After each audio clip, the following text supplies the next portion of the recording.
Hello everybody, this is Krista and welcome back to Adventures in Metaphysics. Today I have what I can't believe already is my May excitements. I can't believe we're already in June. That doesn't seem possible, but here we are. So I think I just want to get right into it because I've got a lot of things scattered around me here. I think we'll start off with favorite memories.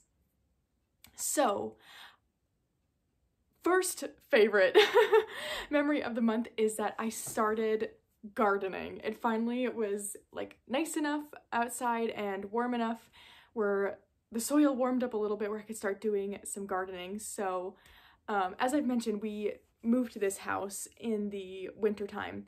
So we had no idea what was going to sprout come spring, and we've gotten some really cool plants naturally, but there wasn't much purposeful gardening going much, I guess you could say.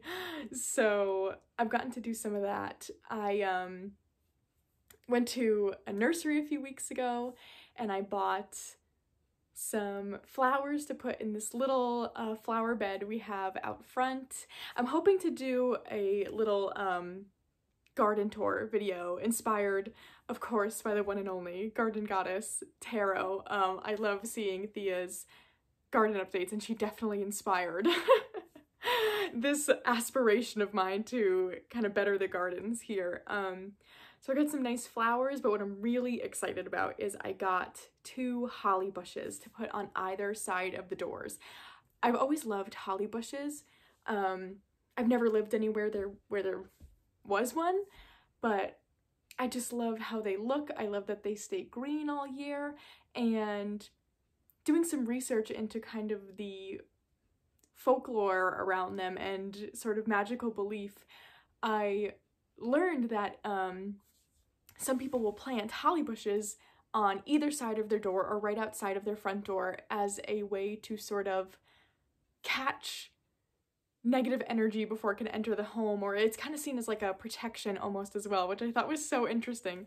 So I ended up so I got the male and the female holly bush, which I learned that the male holly bush is the one that flowers, and the female holly bush bears the fruit, or those nice red berries you get. So if you have one without the other, you'll still get flowers on the male bush, but to get the berries, you need to have both.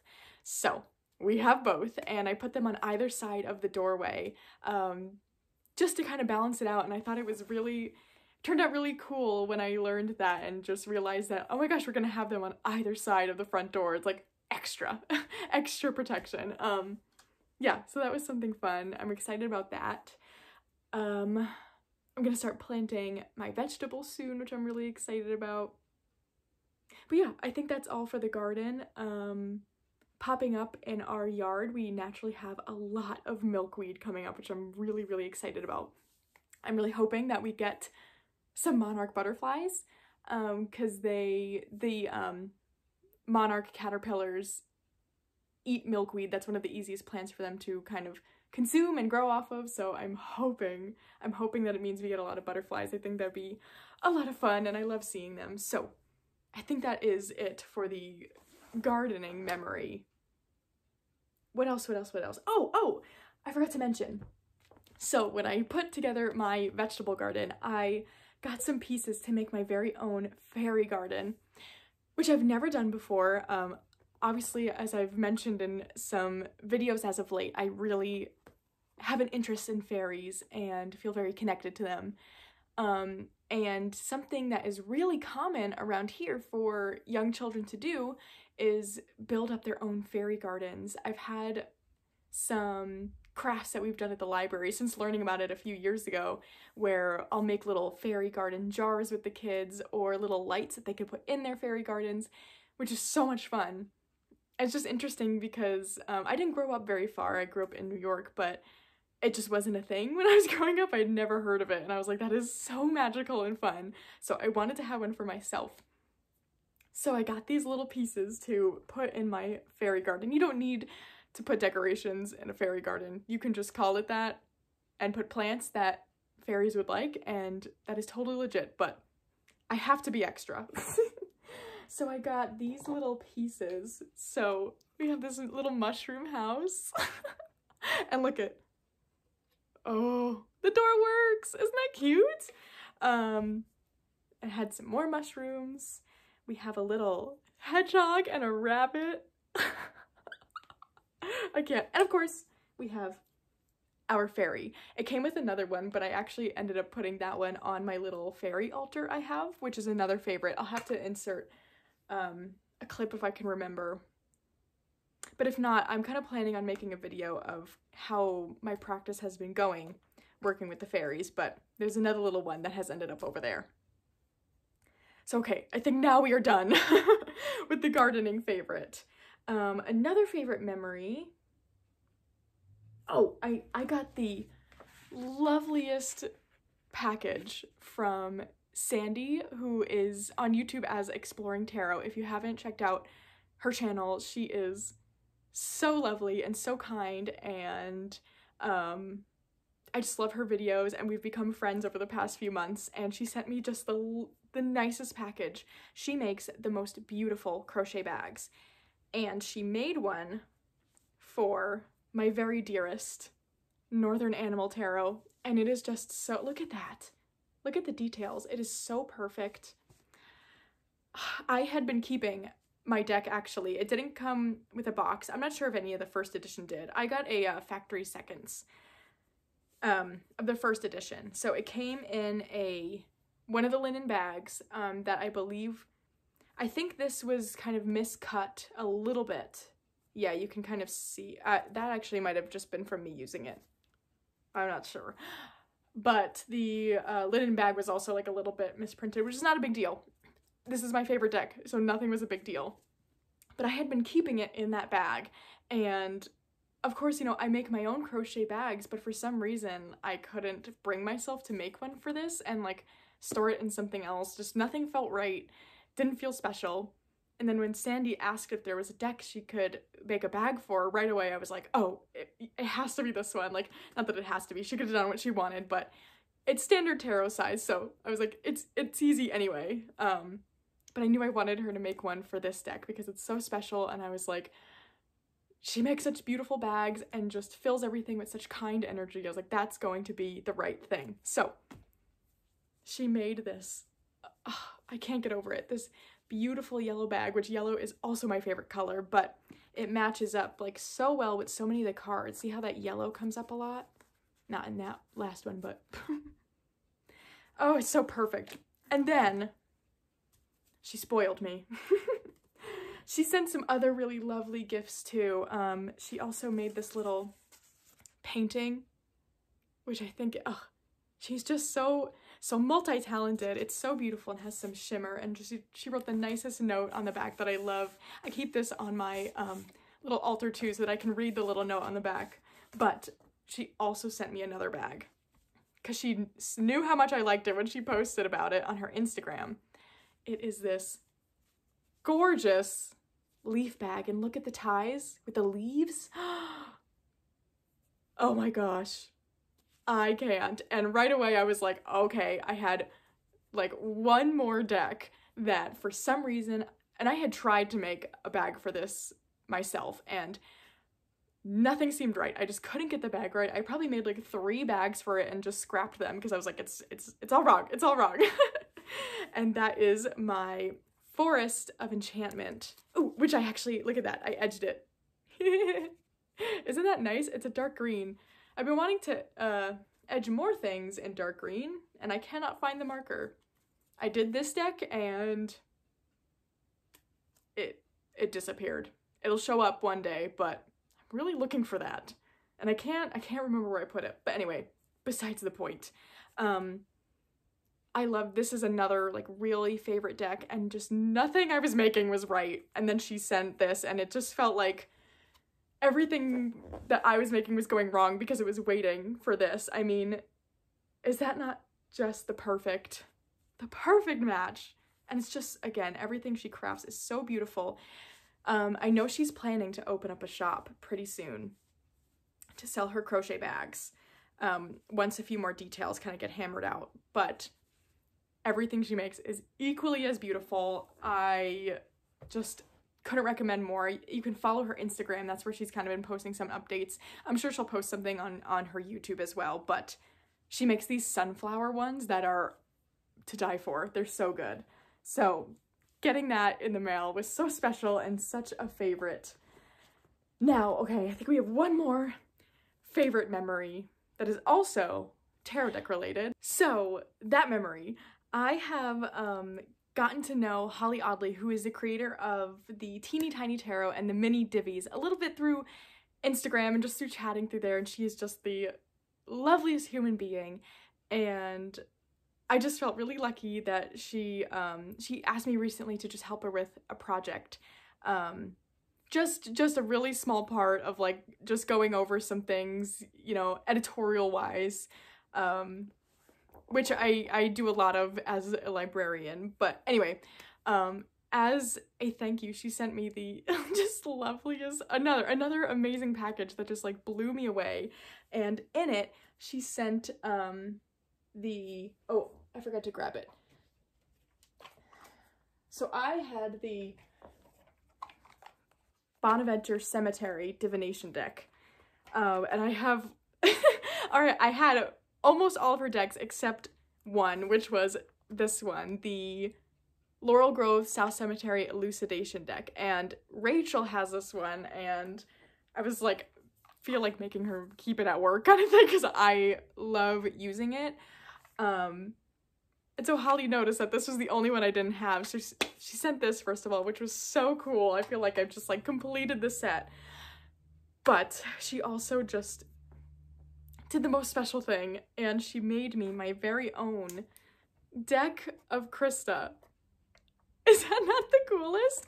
I have to show you the cards. Like, I still am so speechless about it. It just is like such a special thing that she made for me, and it's like all these cards, you can tell she just really pays attention, which is so cool, like to just little details of things I've talked about, and I don't know. Anyway, I have to show you the cards. So we have Adventure Time, Guy and Son, that's Guy Fieri.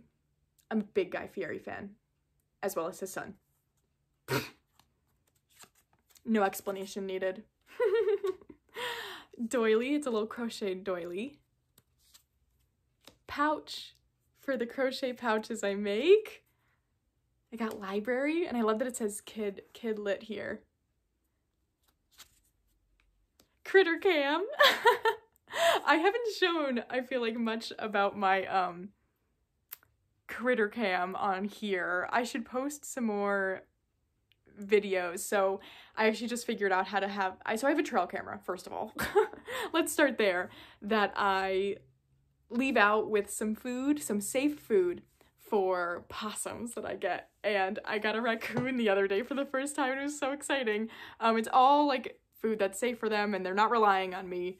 So, you know, but I have a trail camera that I can kind of use to capture pictures of them whenever they visit, and I just figured out how to make it take video. So maybe I should post one of those here.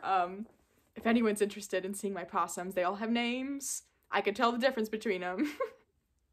Anyway, that's an interesting detail about me. But that's what the critter cam is, which I think is so funny. Incense, which this is my exact little bowl I use to hold my stick incense, which that's what I mean, where it's like, it's just so detailed and so cool. Tangle of yarn. Whoop. We have crystal, weekend trip, tarot spread, Connecticut, Stevie, look at that card. That might be my favorite. Look at that Stevie card. Singing bowl. I don't know if I shared this on here either. I had a little incident last month now. Found out Stevie does not like the sound of singing bowls. One accidentally played while I was watching a video. Not even for long. It was like half a second that it played. And she went a little Terminator mode on me. It was like her eyes went red and she was like, you made that noise, like, we'll attack now. So it was a little scary. After like a couple minutes, she was totally fine. It just like really irritated her in a way that just, I think she got really confused. So that's what that card is, which I think is so funny. Especially look at the little keywords. So that's that story. I got YouTube and Monstero, which is one of my favorite decks. And look at that. Look at that card. How neat is that? And so Monstero is a big shadow work deck for me. So I think it's funny that she really paid attention and she put Tough Love, Truth, Sight. So neat. This is just such a special thing that I get to have to treasure forever now, and I love pulling a card from it. It's just so personal and just really cool, and it was just, I don't know. Just the kindness I feel like I've been experiencing has just blown me away. It's just been the coolest thing. So I think this is my last favorite memory. Okay, I'm gonna keep moving because I feel like this is gonna be a long video. But I think next we're gonna do, I have like just 2 little like random item favorites. We've got our thrift find and some books, and then we can get into the decks. So to start, I got a new iPad case, and it might be the favorite of all favorites. I was given free reign on Amazon to pick the iPad case I wanted, so naturally we had to get this one. Is that not the best? I mean, that is like Lisa Frank to the max. It's not actually a Lisa Frank one, it just looks like it, but how good is that? I love this thing. So yeah, I just had to show that quickly because this was new this month and it's just the best. Oh, also, so it's got a little holder for my pencil there. But if you wanted, it's even got like a little wallet thing. I don't think I would use that, but kind of cool. Okay, so my other 2 little favorites, I got in a gift from my friend Busy, and on Instagram she's Busy Bee Coven. She makes resin products and really, really cool and good ones. So she sent me a pendulum board, which I've never used one before, and look how pretty that is. I've loved getting to play around with this. I do have a pendulum, but again, never even, like, I just didn't know pendulum boards were a thing, and I saw her using one, and I was like, oh, that's so neat, like, I'm gonna have to get one for you, and she was like, oh, like, at the time, it was around my birthday, she was like, I'll send you one for your birthday, you need a birthday present, so she just was really kind, and this is such a favorite. I've had so much fun using this. And the other thing that I've been testing out from her is she gifted me some witches runes, which I've been really interested in. I'm gonna try and find the blank one so you can see what's in the background. But these are really, really neat how she made them. Oh, there's my blank one. So this is the kind of pattern I have. She does all different kinds of really cool ones. I know she had some glitter ones up that were like, oh, so good. She does the regular runes, Futhark? I can't think of what that is. But you know, like Norse runes. But these are witches runes. And so in the background is some paper she found that looks like old wallpaper, which is just so perfect. It's this really nice gray color, and in the back is this like sparkly dark gray. But these have been really fun to play around with. I do eventually want to learn Norse runes, but I've been really wanting to start with the witches runes because they're a little bit less to take in, a little bit more straightforward, and just seem a little bit more accessible for me right now. So I have been having so much fun with these. They're so neat, and she's just so talented. I will link her shop in the description if you want to check those out. She makes a lot of really cool different resin products. She has got like keychains. She really loves cryptids, so there's like a Mothman keychain that's super cute. She makes pendulum boards and all different kinds of runes, so I definitely recommend checking that out. Okay, now I'm speed talking. On to our thrift store favorite of the month. I went thrift shopping last week with Rachel, and I found this. This little bird statue. How pretty is that? I haven't looked into yet. Actually, I should have done that before this. I've been meaning to look and see if I can kind of figure out what kind of bird this is. I want to say it's an oriole, but I'm not positive on that. But I just love this. This has been on my altar since I got it too, because I love birds and I love working with birds, and just how beautiful is that? For $1. I got it for $1. Why not? Okay. So let's do the book favorites and then we can move on to the decks I have to show. So, as I've been saying, I've been really enjoying working with fairies and fairy energy, so I got this book recently, which is the Book of Fairy Spells by Sherilyn Darcy. And a lot of this is just really kind of like just fun looking, like playful, but there are some spells in here that I'm really interested in doing. There was, oh, I was looking at it yesterday. There was a summer solstice one where you could connect with your house fairy or house spirit that I thought was super fun.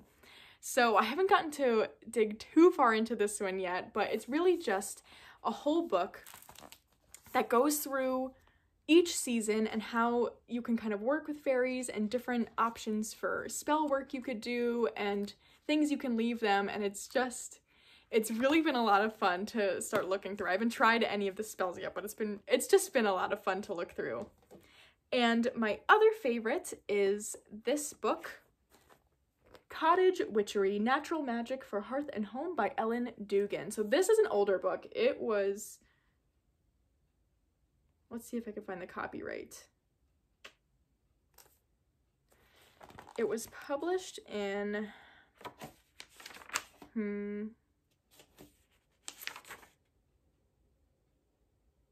2007. Oh no, sorry, 2005? 2005, I think. So it's not a new book, but this has been really, really fun to work through and just get some information from, because I love the idea of cottage witchery and hearth witchery, and I think that's really kind of where any sort of practice I have tends to lean towards naturally anyway.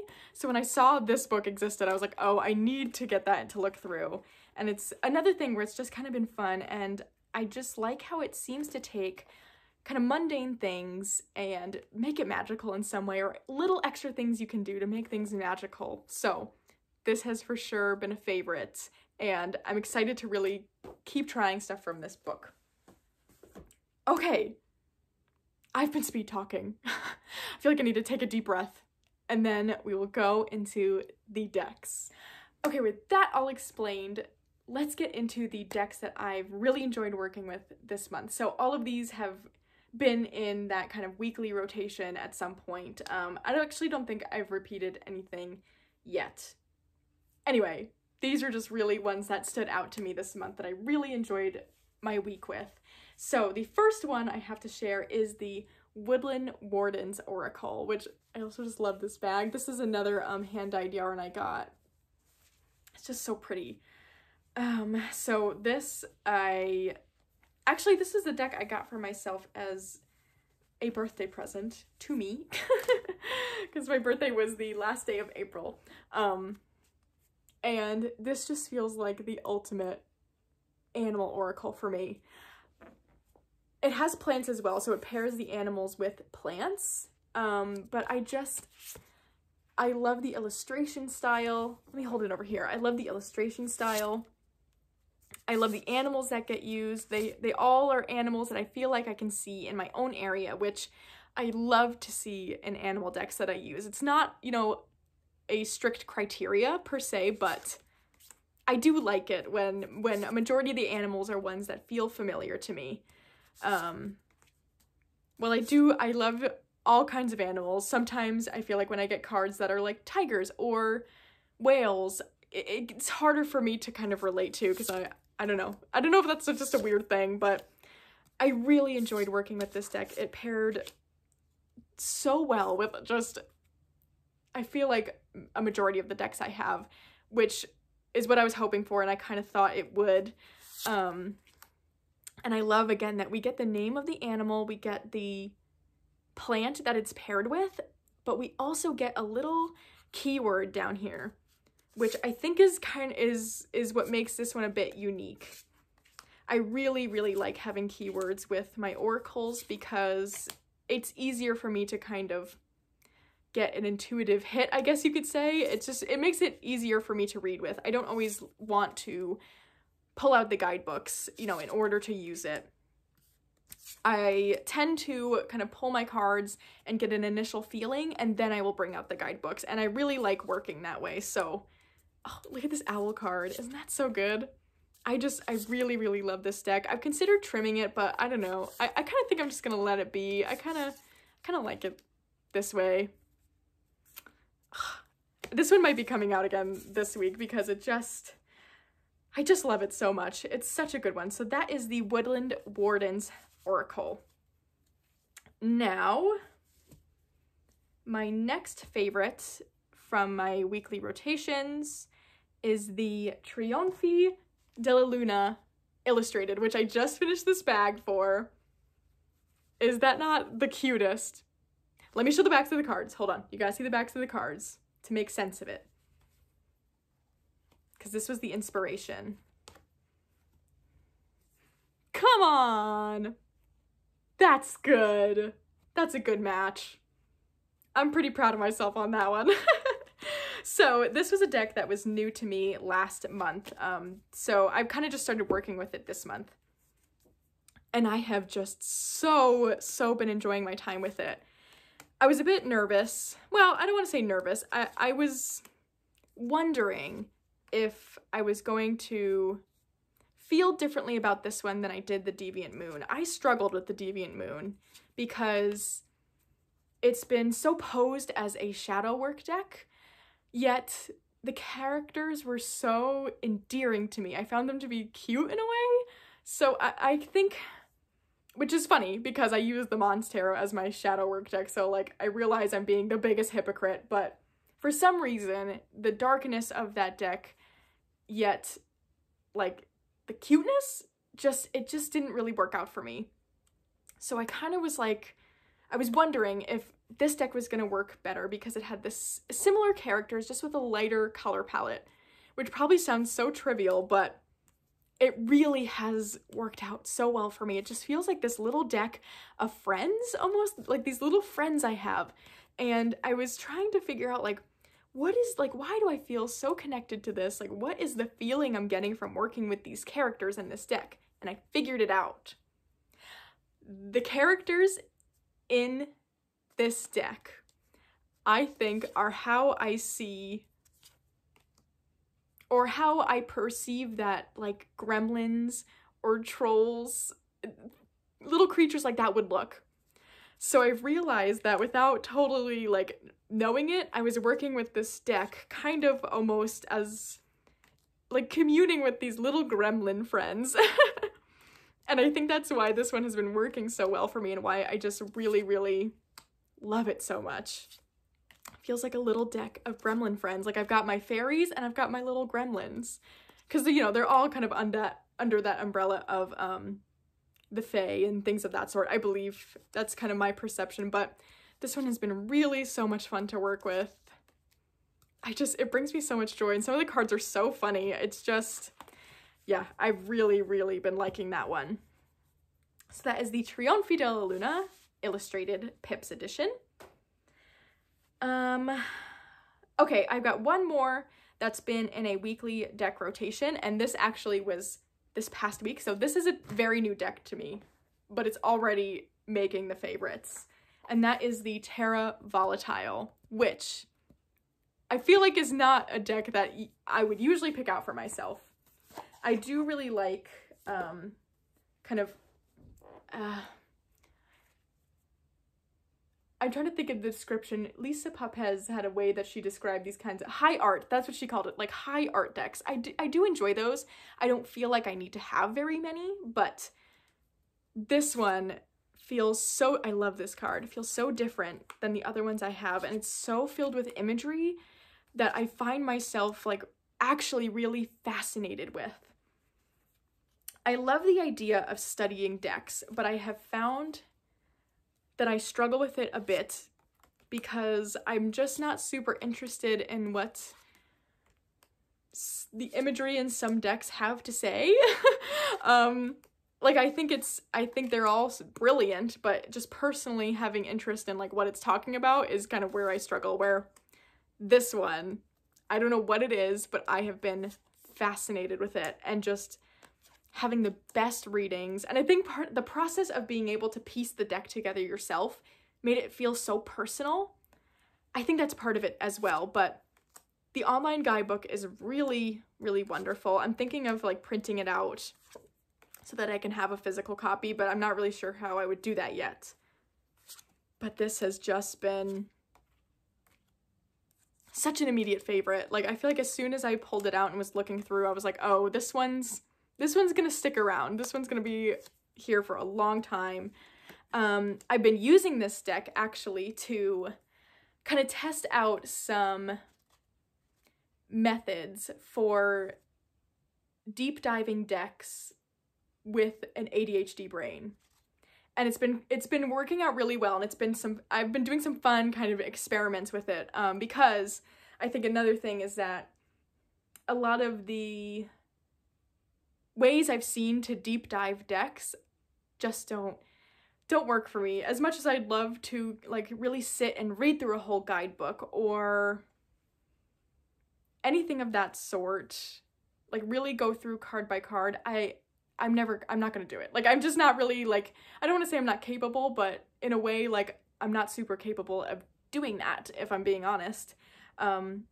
Which was discouraging for a while because I loved seeing all the advice around it. I really love Danny Mystic's deck bonding video series, and that's kind of where the inspiration came from. I kind of have been toying around with like taking her ideas and adjusting it in a certain way or whatever it is to kind of suit myself and my own needs, and this is the deck I've been using to do that. And so I'm really excited to share soon what's been working and kind of what's not been working, but I think I've kind of come up with a solution for myself anyway with studying this deck, and it's made it such an exciting experience to really like feel like I'm diving into a deck, and like I understand now what that means, because I felt like I know I've heard it and I understood the definition, but I didn't know what that felt like to do, and it's just been exciting to feel like I'm doing that for like the first time. Well, I shouldn't say the first time, but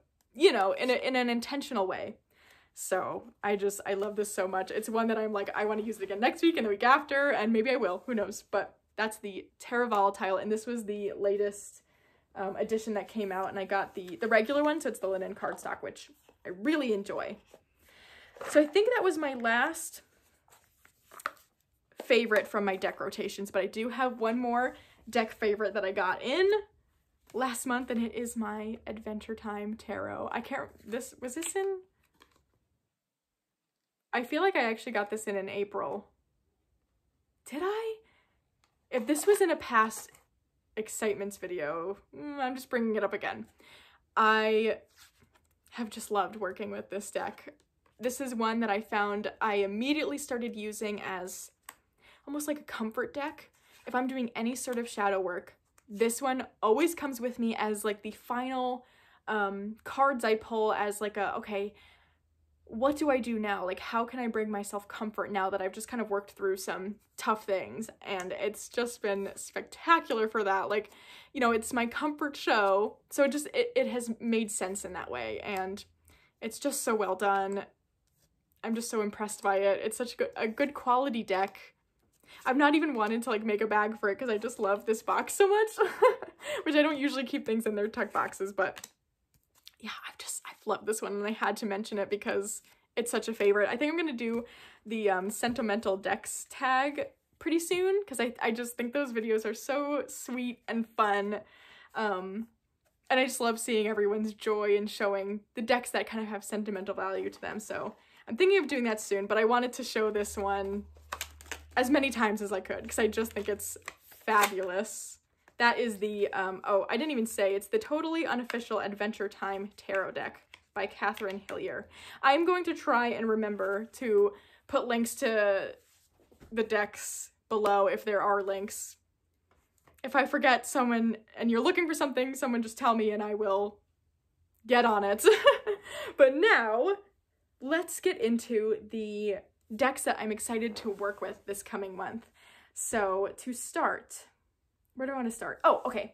This was definitely in my April excitements, but I didn't actually end up getting to work with this one this month, and that is the Iona Tarot.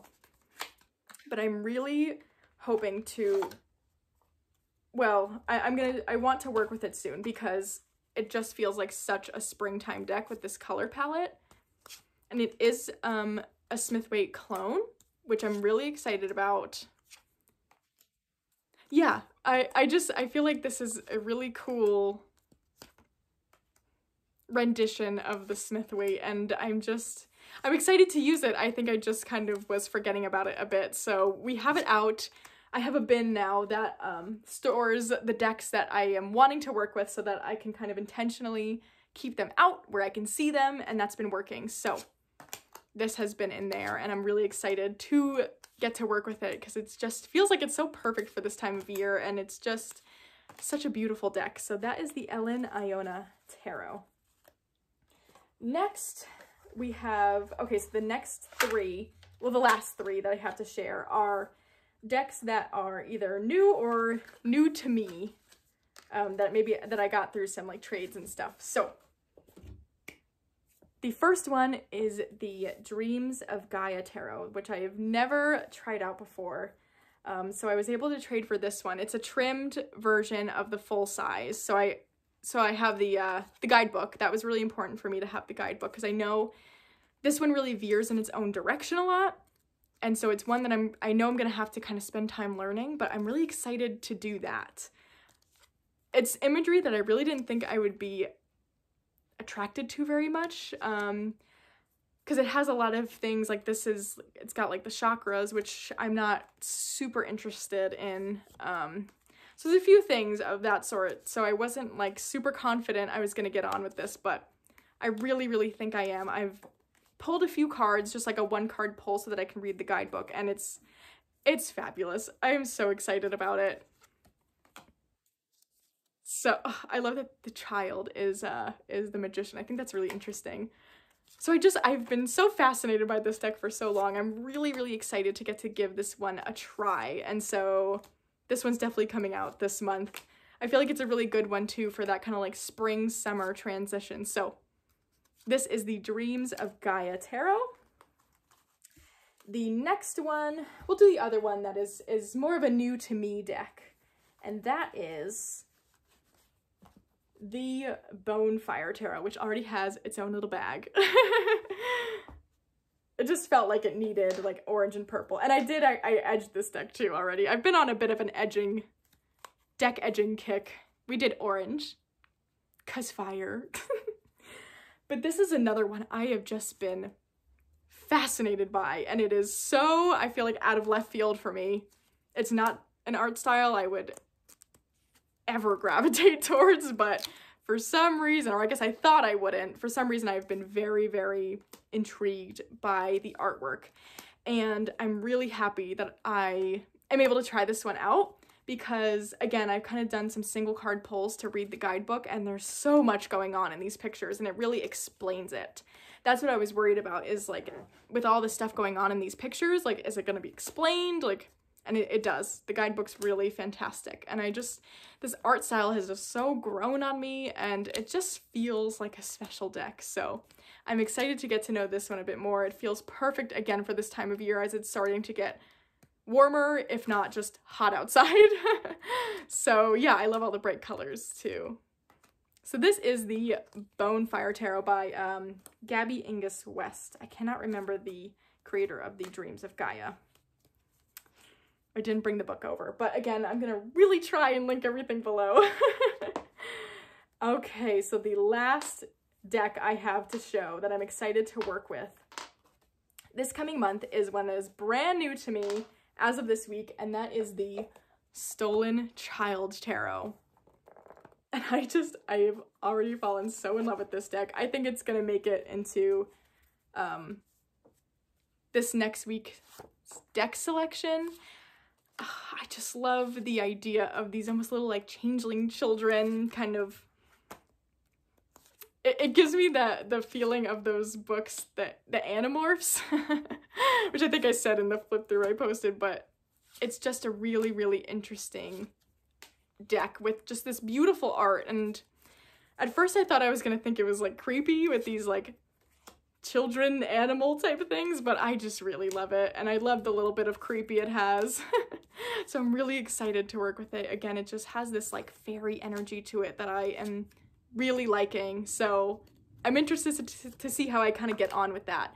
Speaking of fairies, hold on, we almost forgot an important favorite. Oh my gosh. So okay, anyway, this is the Stolen Child Tarot by Monica L. Knight, and I did post a kind of like first impressions walkthrough of it if you were interested in seeing that, but I have to quickly mention, probably not even quickly, we'll see. Okay, speaking of fairies, and my fairy practice, I have been using a deck combination to work with the fairies daily that has been so awesome, so awesome. And that is, of course, the Brian Froud's Fairy Oracle, along with the Hush Tarot. These two together have just felt like magic. I'm gonna bring them both out somehow. Let's see how I can do this. So what I've been doing is each night, sometimes I try for around dusk because that's kind of when I perceive that they're like out and about a little bit more, but sometimes it ends up being later, which is okay. I will pull one of the Fairies Oracle cards, and then from there I'll kind of use it as like a guidance for something I need to kind of think about for the day, and then I will pull the Hush Tarot around it, and it just has been working so well. I'm gonna try, let's see if I can just kind of hold them up together. They just really lend well to each other. I just really love the readings I've been getting from it. I don't know how to explain it besides it just feels like magic. So if you have these decks and haven't tried them together, I really recommend it. It just feels like I am really connecting to that fairy energy through these decks. And I think the reason I like them too is this deck feels a bit more shadowy, and the Fairies Oracle has such amazing, like, strong messages in the guidebook that it confronts you a bit. And so I think these work well together also because it kind of like, it leans into the shadow a little bit in a really great and kind of necessary way for me.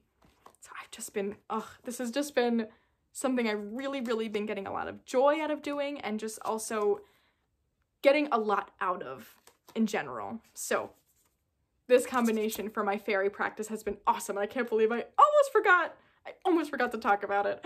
That would have been so tragic. I would have been sad. I would have realized it like once I posted the video and been like, oh my gosh, now I really have to make a video about the whole practice I do, which I think I will do, but anyhow, I probably have been talking long enough. Thank you all so much for hanging out with me, and I hope you enjoyed this little bit of all over the place May excitements video, and have a wonderful start to your month.